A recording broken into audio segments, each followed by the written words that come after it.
see. It's Stephanie White. She has had enough of what she has seen from the officials here today. Leah Boston got the fouls. I thought the first one should have been on Howard. And then here. Say to yourself, damn, what is happening right now? Because this isn't just bad, it's catastrophic. The kind of storm that can wipe out everything the WNBA thought it had secured. And at the center of it all stands Caitlin Clark, the one player who almost single-handedly dragged this league back from the brink of collapse. The one who turned empty arenas into packed houses and transformed dead ratings into record-breaking broadcasts. And yet, behind closed doors, the whispers are growing louder. The executives know the cold truth. Without Clark, the entire business model cracks. The seats go empty, the sponsors pull out. So Caitlin Clark, Chloe Bibby right there on the bench. Sophie Cunningham, Sid Colson. The ratings dive, and billions on the table could vanish overnight. So now the league is faced with a terrifying reality. Either keep Clark front and center, winning and shining, or risk watching the whole empire crumble before their eyes. Caitlin Clark didn't just step into the WNBA, she detonated like a superstar bomb, rewriting every rookie record the league has ever kept: most points by a point guard in a season, most double-doubles by a rookie guard, most points by a rookie in league history, most assists by a rookie. Her stat sheet reads like a career resume, and she's only just getting started. And that's exactly why the league is quietly setting the stage for something massive. Because the WNBA isn't just celebrating Clark's rise, they're counting on it. And the inside word is clear: 2025 is supposed to be the season Clark and the Indiana Fever. Injured reserves here with you guys, which last month, they just weren't able to travel. What does that mean to you specifically, just having them there? Yeah, I was super excited. I think just looking at the injured squad in itself, they just have a lot of knowledge. And so for us, just being able to listen to them, taking what they see, because obviously just them watching is going to be a different view than us on that court. And so super, super happy to have them with us. Don't just compete, they dominate, they win it all. Because her success means the league's survival, and every executive in those boardrooms knows it. And if you think that sounds far-fetched, just look at the numbers, because they don't lie. The NBA negotiated the WNBA's media deal right alongside its own monster agreement with Disney, NBC, and Amazon. Billion-dollar packages where each company carved out their own slice of WNBA coverage. But here's the kicker: none of it is finalized yet. Commissioner Adam Silver himself admitted it, meaning the stakes have never been higher. Because Clark's presence isn't just hype, it's leverage. Her rookie season single-handedly turned the WNBA from a financial liability into a golden opportunity, and those networks know the value. Without her, the ratings risk free fall, but with her, they're looking at billions. Expansion, new owners, new franchises, everything the league has ever dreamed of. And that's why Clark isn't just a player, she's the bargaining chip holding the entire future of women's basketball together. Caitlin Clark didn't just join the league, she flipped the entire WNBA upside down. Her deep logo threes, her fearless drives to the rim, her swagger and attitude turned every game into must-see TV. Suddenly, highlight reels weren't just for diehard fans, they were everywhere.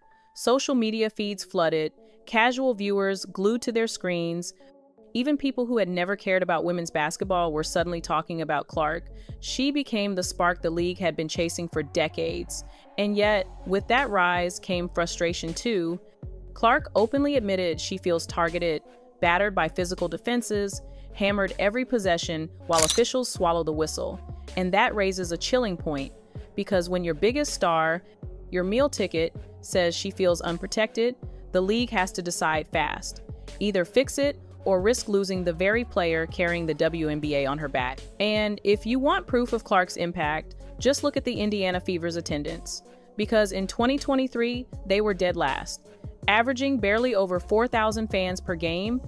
But the second Clark suited up in 2024, those numbers exploded to over 17,000 a night, selling out arenas, quadrupling attendance, and turning the Fever from invisible into the hottest ticket in the league. And it didn't stop there. The Caitlin Clark effect spread everywhere. League-wide ticket sales jumped by 93%.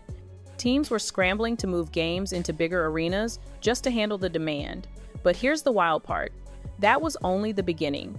Because what really shook the sports world wasn't just packed stadiums, It was the TV ratings. Her rookie debut pulled in over 2.2 million viewers, the most watched WNBA game in 23 years. And from that moment on, every broadcast with Clark shattered expectations, proving she wasn't just a rookie, she was a revolution. The numbers only got crazier as the season went on. ESPN viewership for WNBA games jumped 170% compared to the year before. Other networks saw their ratings climb by more than 30%, and Clark's playoff debut locked in 2.5 million viewers per game, the kind of audience the league hadn't seen in decades. And that surge triggered a brand new multi-billion-dollar TV deal, literally adding $2.2 billion in media money to the WNBA's pockets. All because Clark was on the floor. But the moment she and the Fever got bounced early from the postseason, everything collapsed. Attendance nosedived, playoff ratings plunged from millions down to under 1 million overnight, and the league's biggest fear became reality. Without Caitlin Clark in the spotlight, fans vanished, proving she wasn't just a star, she was the heartbeat keeping the league alive. The crash after Clark's exit sent shockwaves across the league. Games that were hyped as marquee playoff battles were suddenly being played in half-empty arenas. TV ratings that once soared over 2.5 million collapsed to under 1 million, and the truth was impossible to ignore. The WNBA had become completely dependent on one player.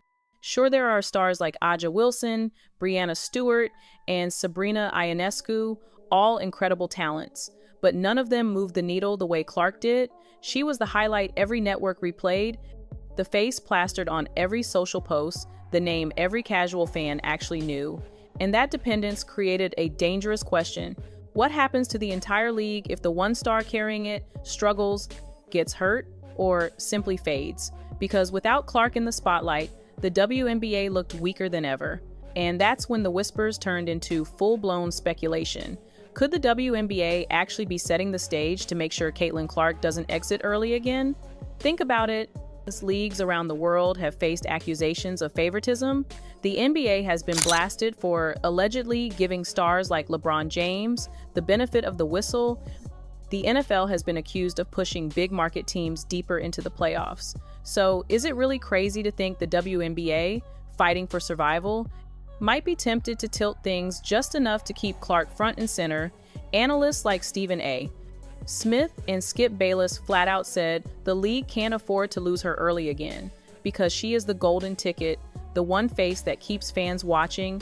And if that means favorable matchups or suspicious calls suddenly going her way, a lot of people are bracing themselves for exactly that. But here's the razor's edge the WNBA is walking, because if fans even suspect the league is tilting the floor for Caitlin Clark, the entire brand could implode. Trust once broken is almost impossible to rebuild. The WNBA has spent decades clawing for credibility, slowly building a loyal base that wanted women's basketball respected for its talent and grit. And if all that progress gets tainted by whispers of rigged games, the backlash could be brutal. Yet, the league also knows the cold truth. Without Clark front and center, the seats go empty, the sponsors get quiet, and the networks lose interest. So they're trapped in a high-stakes gamble. Push Clark toward the finals and risk being exposed, or let her fall early again and watch ratings and revenue collapse.